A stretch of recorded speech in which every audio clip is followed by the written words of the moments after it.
Assalamualaikum warahmatullahi wabarakatuh. Gimana kabar teman-teman? Semoga dalam keadaan sehat selalu dan senantiasa dalam lindungan Allah Subhanahu wa taala. Baiklah, pada kesempatan kali ini saya akan berbagi cerita, berbagi pengalaman tentang kode etik jurnalistik ya. Nah, di sini perlu saya jelaskan tentang kode etik jurnalistik sebagai landasan ya, atau landasan operasional bagi wartawan dalam melaksanakan tugasnya, sehingga ketika ini dilaksanakan dengan baik sesuai dengan kode etiknya, maka insya Allah wartawan itu akan berada pada relnya ya, tidak melanggar kode etik jurnalistik itu. Baiklah, sebelum kita lanjut, saya berharap teman-teman bisa like dan subscribe channel ini ya, supaya channel ini lebih bermanfaat lagi bagi banyak orang.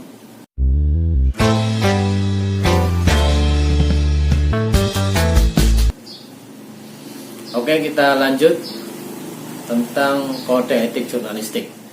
Jadi kemerdekaan berpendapat, berekspresi, dan pers itu adalah hak asasi manusia yang dilindungi oleh Pancasila, Undang-Undang Dasar 1945, dan Deklarasi Universal Hak Asasi Manusia PBB. Kemerdekaan pers adalah sarana masyarakat untuk memperoleh informasi dan berkomunikasi guna memenuhi kebutuhan hakiki dan meningkatkan kualitas kehidupan manusia. Nah, dalam mewujudkan kemerdekaan pers itu, wartawan Indonesia juga menyadari adanya kepentingan bangsa, tanggung jawab sosial, keberagaman masyarakat, dan norma-norma agama. Dalam melaksanakan fungsi, hak, kewajiban, dan peranannya, pers menghormati hak asasi setiap orang. Karena itu, pers dituntut profesional dan terbuka untuk dikontrol oleh masyarakat. Nah, untuk menjamin kemerdekaan pers dan memenuhi hak publik untuk memperoleh informasi yang benar, wartawan Indonesia memerlukan landasan moral dan etika profesi sebagai pedoman operasional dalam menjaga kepercayaan publik dan menegakkan integritas serta profesionalisme. Atas dasar itu, wartawan Indonesia menetapkan dan mentaati kode etik berikut ini ya. Jadi yang saya akan menjelaskan kode etiknya. Yang pertama, pasal 1, wartawan Indonesia bersikap independen, menghasilkan berita yang akurat, berimbang, dan tidak beritikat buruk. Nah, ini maksudnya bagaimana? Yang dimaksud independen berarti memberitakan peristiwa atau fakta sesuai dengan suara hati, tanpa campur tangan, paksaan, dan intervensi dari pihak lain, termasuk dari pemilik perusahaan. Jadi dalam memberitakan itu sesuai dengan fakta, sesuai dengan suara hati, tanpa adanya campur tangan, paksaan maupun intervensi dari pihak lain, termasuk dari pemilik perusahaan ya. Jadi sesuai apa yang didapat di lapangan, faktanya begitu ya, kita beritakan seperti itu. Jadi misalkan ada kasus yang ternyata, misalkan kasus korupsi yang ternyata melibatkan oknum pejabat yang ada kaitannya dengan, misalkan ada saudaranya dengan pemilik perusahaan, terus pemilik perusahaan berpesan berita itu jangan kasih naik ya, karena itu ada saudara saya misalkan.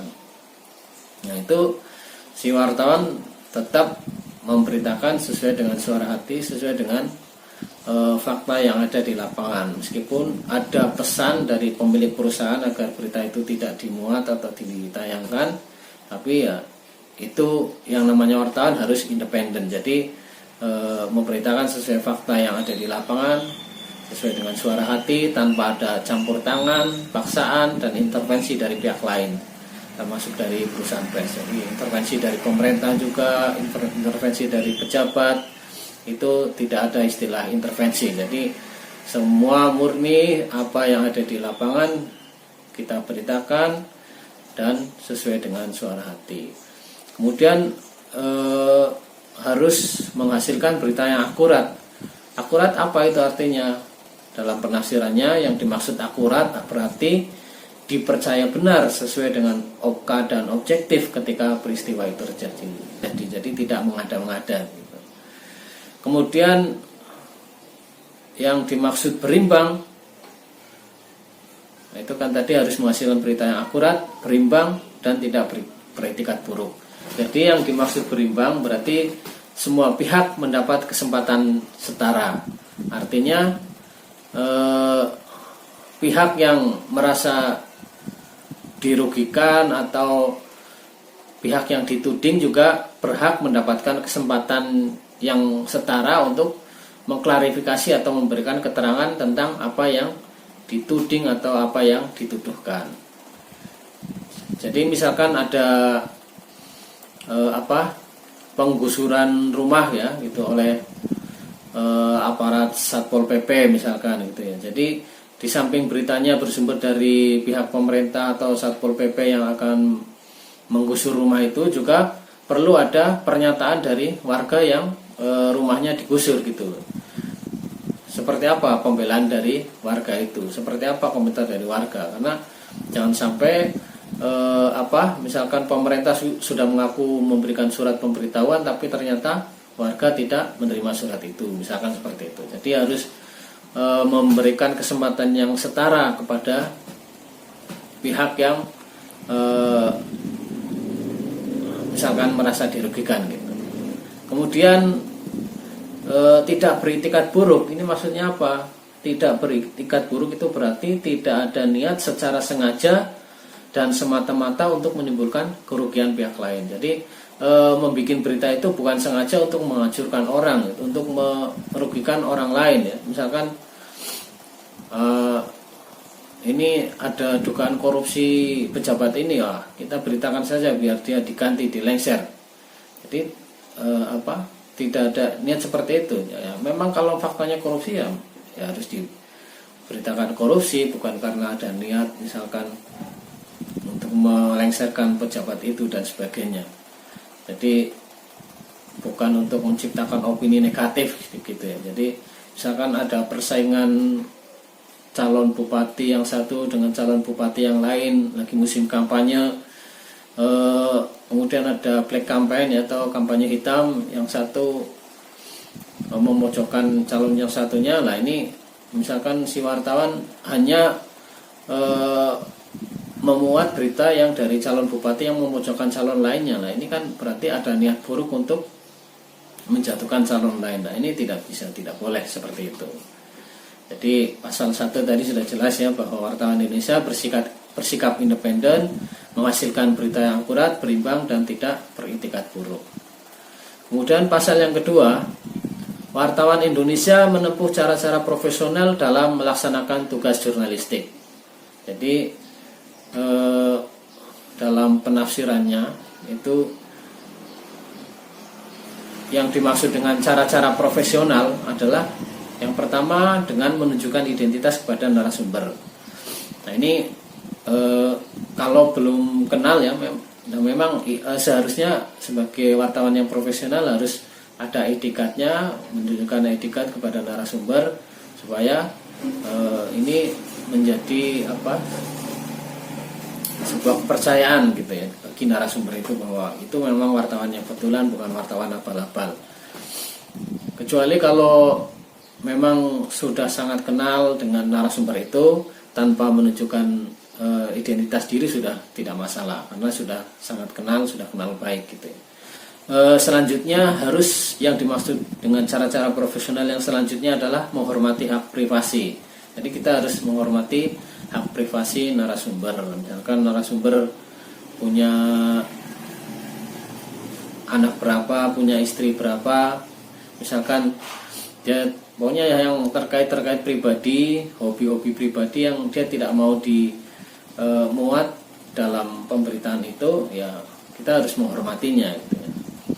Kemudian tidak menyuap. Nah, kita tidak menyuap untuk menghasilkan sebuah berita yang menarik. Misalkan kita harus menyuap orang untuk berbicara yang tidak baik, atau suruh mengaku gitu ya, padahal dia tidak melakukan. Nah, dengan cara menyuap orang untuk membuat statement itu kita tidak boleh seperti itu. Jadi harus apa adanya. Kemudian menghasilkan berita yang faktual dan jelas sumbernya. Jadi yaitu tadi bahwa profesional itu ya harus berita yang sesuai fakta, faktual dan jelas sumbernya. Sumbernya juga bukan sumber yang ecek-ecek ya, artinya ya memang sesuai dengan kapabilitasnya gitu. Misalkan berita tentang pendidikan, misalkan mau minta komentar dari anggota legislatif, ya mestinya minta komentar dari anggota legislatif yang berada di komisi yang membidangi pendidikan. Jangan salah ketika misalkan minta komentar tentang pendidikan, minta komentarnya kepada anggota DPR yang membidangi bidang ekonomi misalkan, atau yang membidangi bidang kesehatan. Nah itu kan tidak pas. Jadi harus sesuai dengan kapabilitas sumbernya juga. Sumbernya harus jelas sesuai dengan kapabilitasnya, sesuai dengan kapasitasnya. Cara-cara yang selanjutnya yaitu terkait rekayasa pengambilan dan pemuatan atau penyiaran gambar, foto, suara dilengkapi dengan keterangan tentang sumber dan ditampilkan secara berimbang. Jadi ketika membuat sebuah video atau foto atau suara itu ya yang rekayasa, itu harus dilakukan dengan menyebutkan keterangan sumbernya dan ditampilkan secara berimbang. Jadi misalkan ada adegan-adegan rekayasa atau adegan rekonstruksi, ya itu harus bahwa disebutkan bahwa ini adalah adegan rekayasa atau adegan rekonstruksi, gitu, foto rekonstruksi gitu, bukan kejadian yang sebenarnya. Kemudian selanjutnya menghormati pengalaman traumatik narasumber dalam penyajian gambar, foto, dan suara. Jadi misalkan kejadian-kejadian, ada kasus pembunuhan,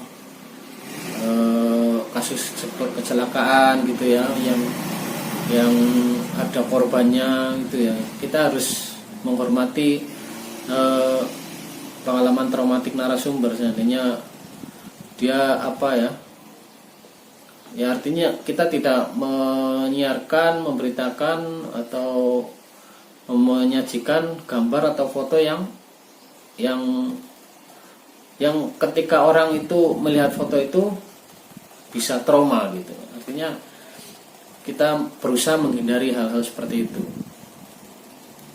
Misalkan orang yang kecelakaan, foto yang mengerikan pas dia diangkat dari misalkan bawah mobil yang tertindis gitu ya, itu kita jangan mengambil hal-hal yang seperti itu, karena kalau orang melihat itu bisa menjadi trauma gitu ya, teringat kembali kepada kasusnya gitu. Jadi kita harus menghindari hal-hal yang seperti itu. Masih banyak angle atau sisi lain yang bisa diambil atau yang bisa disajikan dalam pemuatan beritanya. Kemudian cara profesional selanjutnya adalah tidak melakukan plagiat atau mencontek gitu ya, termasuk menyatakan hasil liputan wartawan lain sebagai karya sendiri. Termasuk ketika ada wartawan lain yang meliput, kita klaim sebagai karya kita, itu tidak boleh ya. Itu bukan wartawan yang profesional, yang mencontek karya orang lain hanya copy paste, itu tidak boleh. Kemudian yang selanjutnya penggunaan cara-cara tertentu dapat dipertimbangkan untuk peliputan berita investigasi bagi kepentingan publik. Yaitu cara-cara tertentu, misalkan menyamar gitu ya, untuk menyelidiki sebuah kasus korupsi misalkan, atau sebuah kasus perdagangan manusia ya, ini perlu cara-cara tertentu, cara-cara khusus. Nah ini bisa jadi dengan menyamar sebagai misalkan untuk kasus-kasus perdagangan manusia, kan tentunya harus coba menyamar masuk misalkan sebagai pelanggan tamu yang masuk ke kafe atau diskotik tertentu ya. Ini perlu cara-cara khusus ya, tidak langsung menunjukkan oh ini saya wartawan. Ya, kalau langsung untuk menginvestigasi itu langsung menunjukkan identitas diri, tentu secara otomatis langsung ditolak. Jadi ini perlu cara-cara tertentu ini disahkan asal demi kepentingan publik ya.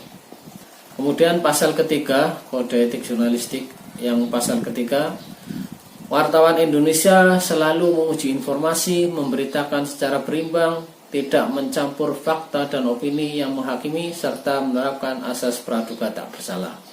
Sekali lagi, wartawan Indonesia selalu menguji informasi, memberitakan secara berimbang, tidak mencampurkan fakta dan opini yang menghakimi, serta menerapkan asas praduga tak bersalah. Nah, penafsirannya, menguji informasi berarti melakukan cek and recheck tentang kebenaran informasi itu ya, sangat jelas ya. Jadi harus dicek dan recheck. Kemudian berimbang adalah memberikan ruang atau waktu pemberitaan kepada masing-masing pihak secara profesional, secara proporsional. Sudah jelas juga ya, harus berimbang. Memberikan ruang atau waktu pemberitaan kepada masing-masing pihak secara proporsional. Opini yang menghakimi adalah pendapat pribadi wartawan.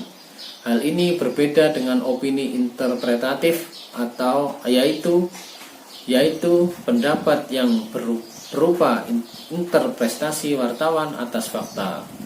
Jadi kita tidak boleh beropini yang menghakimi, yang atas pendapat pribadi kita menghakimi seseorang, itu tidak boleh. Kemudian yang selanjutnya, asas praduga tak bersalah adalah prinsip tidak menghakimi seseorang. Jadi kita harus selalu menggunakan mengedepankan asas praduga tak bersalah. Sehingga misalkan kasus pencurian, sehingga orang itu belum tentu pencuri yang betul ya, kita harus di pemberitaannya harus menulis misalkan tersangka gitu ya. Jangan langsung dia sebagai pencuri, tapi ya tersangka, harus ada tersangkanya, karena misalkan tersangka itu kan bisa saja nanti di pengadilan bisa menjadi bebas, atau saat menjadi terdakwa dia bisa menjadi bebas itu. Jadi kalau ada penulisan kata tersangkanya itu kan memang masih disangka, artinya begitu. Jadi atau terduga. Jadi jangan sampai langsung ditulis sebagai pembunuh, pencuri gitu. Itu berarti kita tidak menggunakan asas praduga tak bersalah. Memang meskipun ada fakta, tapi sebelum ada putusan pengadilan, tetap dalam proses pemberitaan itu harus menggunakan kata-kata terduga, kata-kata tersangka. Nah, kecuali nanti setelah vonis pengadilan baru dia sebagai pembunuh, dia sebagai pencuri dan sebagainya. Jadi dalam proses pembuatan pemberitaannya harus mencantumkan kata-kata yang itu mengedepankan asas praduga tak bersalah, misalnya dengan menyebut bahwa dia sebagai tersangka, sebagai terduga, diduga gitu ya. Belum pasti karena belum ada putusan pengadilan. Yang pasal keempat, wartawan Indonesia tidak membuat berita bohong, fitnah, sadis, dan cabul. Yang dimaksud berita bohong berarti sesuatu yang sudah diketahui sebelumnya oleh wartawan sebagai hal yang tidak sesuai dengan fakta yang terjadi. Jadi wartawan sudah tahu bahwa itu tidak seperti itu kok, ditulis bahwa itu tindakannya seperti itu, berarti dia sudah berbohong, karena dia sudah tahu bahwa kejadiannya tidak seperti itu tapi ditulis seperti itu misalkan. Jadi jangan berbohong, tidak boleh berbohong. Kemudian fitnah berarti tuduhan tanpa dasar yang dilakukan secara sengaja dengan niat buruk. Jelas ya, tanpa dasar kita menuduh orang. Kemudian sadis berarti kejam dan tidak mengenal belas kasihan, itu juga tidak boleh. Cabul berarti penggambaran tingkah laku secara erotis dengan foto, gambar, suara grafis atau tulisan yang semata-mata untuk membangkitkan nafsu birahi, itu juga tidak boleh. Jadi kita tidak boleh, wartawan Indonesia tidak boleh membuat berita bohong, fitnah, sadis, dan cabul gitu ya. Jadi misalkan ada kasus pemerkosaan ya, itu juga tidak boleh digambarkan prosesnya, itu prosesnya sebelum terjadi pemerkosaan ini ada dirayu, di ini dan sebagainya, hingga akhirnya diperkosa. Jadi tidak boleh digambarkan detail-detailnya gitu, karena itu bisa membangkitkan nafsu birahi pembacanya atau penontonnya. Jadi ya tidak boleh dijelaskan secara mendetail yang bisa membangkitkan nafsu birahi itu. Kemudian dalam penyiaran gambar dan suara dari arsip, wartawan mencantumkan waktu pengambilan gambar dan suara. Jadi itu kalau yang mengambil gambar dan suara dari arsip ya dicantumkan kapan pengambilannya supaya orang menjadi tahu ya. Pasal yang kelima, wartawan Indonesia tidak menyebutkan dan menyiarkan identitas korban kejahatan susila dan tidak menyebutkan identitas anak yang menjadi pelaku kejahatan. Jadi kejahatan asusila itu, kejahatan susila itu seperti apa? Itu misalkan korban pemerkosaan ya. Nah, ini kita tidak boleh menyebutkan nama lengkapnya. Jadi harus diinisialkan. Kemudian juga kita tidak boleh menyebutkan alamat lengkapnya. Kemudian pokoknya tidak menyebutkan identitasnya ya, alamat lengkapnya. Kemudian yang identitas itu adalah semua data dan informasi yang menyangkut diri seorang yang memudahkan orang lain untuk melacak korbannya gitu. Jadi tidak boleh. Jadi misalkan pelaku adalah tetangga korban, identitas korban tidak disebutkan, tapi identitas pelaku juga disebutkan secara detail. Artinya kalau ketika dalam pemberitaannya disebut bahwa korban merupakan tetangga pelaku, berarti orang akan tahu. Jadi tidak usah disebutkan bahwa korban adalah tetangga pelaku. Kalau misalkan disebutkan alamat pelakunya, kita tidak boleh menyebutkan sesuatu apapun yang bisa menyebabkan orang bisa melacak siapa itu korban. Termasuk bisa menyebutkan sekolahnya. Wah, ini melati 19 tahun pelajar SMA mana gitu ya. Ketika disebutkan sekolahnya berarti itu dia sekolah di sana. Jadi orang akan tahu juga. Jadi sesuatu yang bisa orang melacak siapa identitas korbannya kita tidak boleh menyebutkan untuk kejahatan susila. Ya, kasus perselingkuhan, kasus pemerkosaan, pencabulan dan sebagainya. Kemudian yang terkait identitas anak yang menjadi pelaku kejahatan juga kita tidak boleh, karena itu memang sesuai dengan Undang-Undang Perlindungan Anak juga ada seperti itu. Jadi di sini wartawan tidak boleh menyebutkan pelaku kejahatan yang masih anak-anak gitu ya.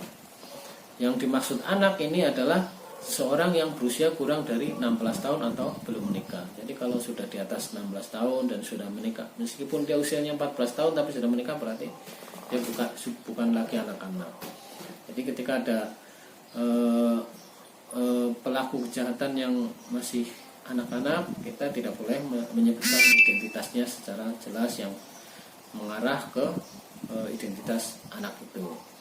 Kemudian pasal ke-6, wartawan Indonesia tidak menyalahgunakan profesi dan tidak menerima suap. Jelas ya, jadi wartawan Indonesia tidak menyalahgunakan profesi dan tidak menerima suap. Penjelasannya, penafsirannya, menyalahgunakan profesi adalah segala tindakan yang mengambil keuntungan pribadi atas informasi yang diperoleh saat bertugas sebelum informasi tersebut menjadi pengetahuan umum. Jadi istilahnya kalau di lapangan itu ada istilah 86 gitu ya. Misalkan ada informasi dugaan kasus korupsi. Nah, ketika kita mau konfirmasi ke pihak tersangka meminta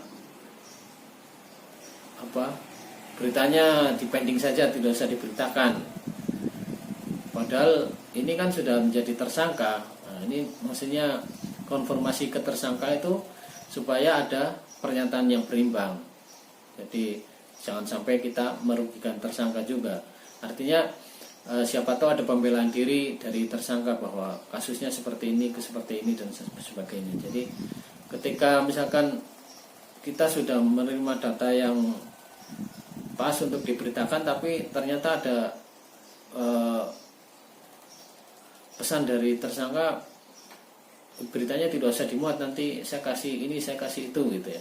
Nah, itu berarti dia menyalahgunakan profesi dengan mengambil keuntungan pribadi atas informasi yang diperoleh saat bertugas, seperti itu. Jadi kan kalau wartawan itu melakukan menyalahgunakan profesi, dia ya kan ini belum diberitakan, orang belum tahu, redakturnya di kantor juga belum tahu apakah dia dapat beritanya atau tidak. Nah, ketika terjadi seperti itu ya berarti dia melanggar kode etik jurnalistik. Jadi wartawan tidak boleh melakukan hal-hal seperti itu ya.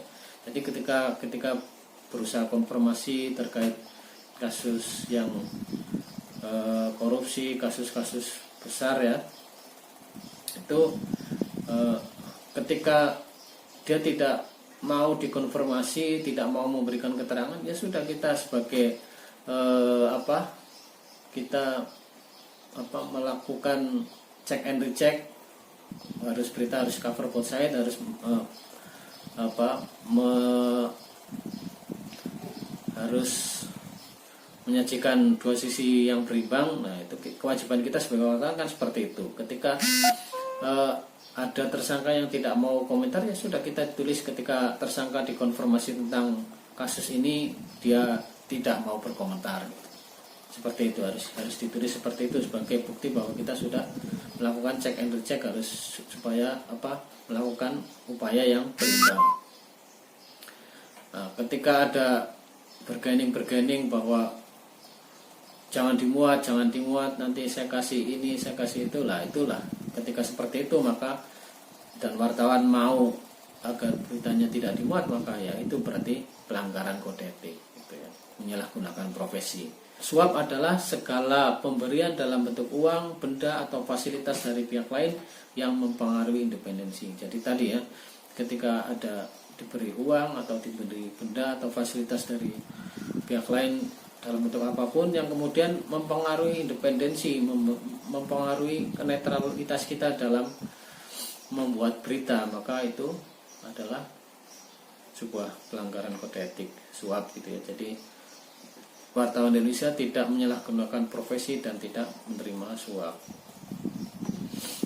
Kemudian pasal ke-7, wartawan Indonesia memiliki hak tolak untuk melindungi narasumber yang tidak bersedia diketahui identitas maupun keberadaannya, menghargai ketentuan embargo, informasi latar belakang, dan off the record sesuai kesepakatan. Jadi yang dimaksud hak tolak adalah hak untuk tidak mengungkap identitas dan keberadaan narasumber demi keamanan narasumber dan keluarganya. Jadi misalkan ada salah satu saksi, narasumbernya merupakan saksi yang menyebutkan tentang dugaan korupsinya tersangka ya. Saksi meminta agar identitasnya tidak dikorankan atau tidak diberitakan. Ya, kita harus menghormati itu. Kemudian embargo adalah penundaan pemuatan atau penyiaran berita sesuai dengan permintaan narasumber. Jadi embargo adalah penundaan pemuatan atau penyiaran berita sesuai dengan permintaan narasumber. Jadi kita juga harus menghormati itu. Kemudian informasi latar belakang adalah segala informasi atau data dari narasumber yang disiarkan atau diberitakan tanpa menyebutkan narasumbernya. Kita juga harus menghormati itu, menghormati informasi latar belakang dengan tidak menyebutkan tanpa menyebutkan narasumbernya. Kemudian off the record adalah segala informasi atau data dari narasumber yang tidak boleh disiarkan atau diberitakan. Misalnya pas wawancara tiba-tiba narasumber menyebutkan ini ada informasi penting bahwa pejabat itu dalam waktu dekat akan ditangkap, tapi ini masih off the record dulu ya. Nah itu kita harus menghormati itu, jangan diberitakan gitu ya. Jangan disiarkan dulu, karena misalkan pejabat itu juga mungkin masih melakukan penyelidikan lebih lanjut supaya bukti-buktinya semakin kuat. Jadi kalau masih off the record, untuk dirahasiakan dulu ya, untuk ditahan dulu beritanya, masih off the record ya. Jadi tidak boleh disiarkan atau diberitakan seperti itu. Kemudian pasal 8, wartawan Indonesia tidak menulis atau menyiarkan berdasarkan prasangka atau diskriminasi terhadap seseorang atas dasar perbedaan suku, ras, warna kulit, agama, jenis kelamin, dan bahasa, serta tidak merendahkan martabat orang lemah, miskin, sakit, cacat jiwa, atau cacat jasmani.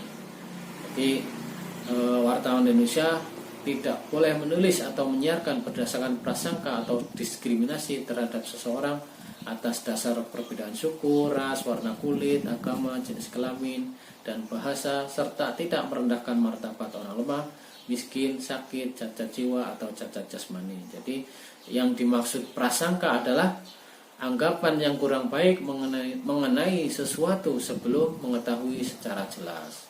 Kemudian yang dimaksud diskriminasi adalah perbedaan perlakuan. Jadi kita tidak boleh berprasangka dan tidak boleh diskriminasi. Kemudian pasal 9, wartawan Indonesia menghormati hak narasumber tentang kehidupan pribadinya kecuali untuk kepentingan publik. Jadi wartawan Indonesia menghormati hak narasumber tentang kehidupan pribadinya kecuali untuk kepentingan publik. Nah, yang dimaksud dengan menghormati hak narasumber adalah sikap menahan diri dan berhati-hati. Kemudian kehidupan pribadi, yang dimaksud kehidupan pribadi adalah segala segi kehidupan seseorang dan keluarganya selain yang terkait dengan kepentingan publik.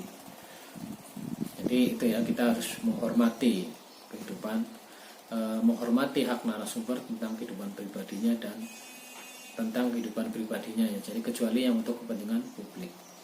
Selanjutnya adalah pasal 10, wartawan Indonesia segera mencabut, meralat, dan memperbaiki berita yang keliru dan tidak akurat disertai dengan permintaan maaf kepada pembaca, pendengar, atau pemirsa. Penafsirannya, jadi segera berarti, yang dimaksud dengan segera berarti tindakan dalam waktu secepat mungkin, baik karena ada maupun tidak ada teguran dari pihak luar. Jadi ketika ada yang salah, ada yang kurang pas, berarti langsung saja melakukan mencabut atau meralat dan segera memperbaiki keliruan itu ya. Jadi meskipun ada ataupun tidak ada teguran atau yang komplain dari pihak luar, ketika kita tahu bahwa setelah dipublikasi tahu bahwa ada kesalahan, maka kita diwajibkan sebagai jurnalis wajib segera melakukan mencabut, meralat, atau memperbaiki berita yang keliru dan tidak akurat tadi, dan disertai dengan permintaan maaf. Kemudian yang dimaksud permintaan maaf adalah disampaikan apabila permintaan maaf disampaikan apabila kesalahan terkait dengan substansi pokok, misalkan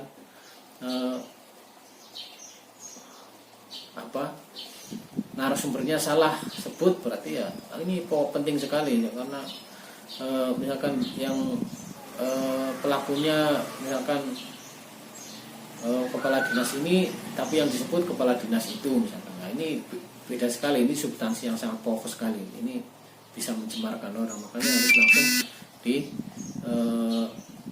diralat, dicabut, diperbaiki. Kemudian pasal 11, wartawan Indonesia melayani hak jawab dan hak koreksi secara proporsional.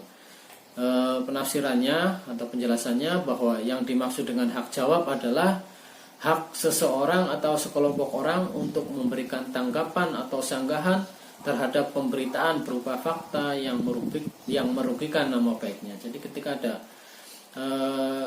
pemberitaan yang merugikan nama baik seseorang, kita berhak melayani hak jawab dari orang itu atau kelompok yang merasa dirugikan itu.